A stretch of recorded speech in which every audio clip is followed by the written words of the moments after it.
বলো কি বলছো বলো। বড়া খাচ্ছ?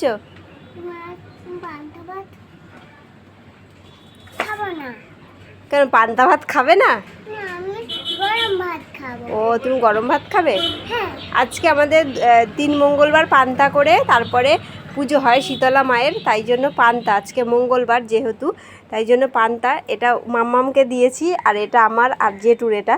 আর বড়া কালকে রাতের করে রেখেছি, আজকে রান্না করতে নেই। আর এখানে আলু ভাজা করেছি মাম্মামের জন্য। তো মাম্মাম এখন পান্তা ভাত খাবে না, বলছে তুমি গরম ভাত রান্না করোনি কেন, তাই জন্য বলছে খাবে না। খেয়ে নাও মা, বিকালবেলা গরম ভাত দেবো তোমাকে।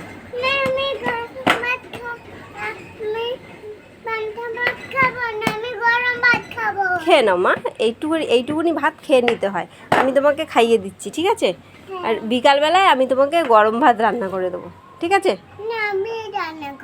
আচ্ছা তুমি রান্না করবে, ঠিক আছে রান্না করবে। তাহলে এখন খেয়ে নাও, তুমি গুড গার্ল তো। হ্যাঁ, আরও বড়া দিলে তাহলে খাবে? আচ্ছা ঠিক আছে, তাহলে মাম্মাম গুড গার্ল।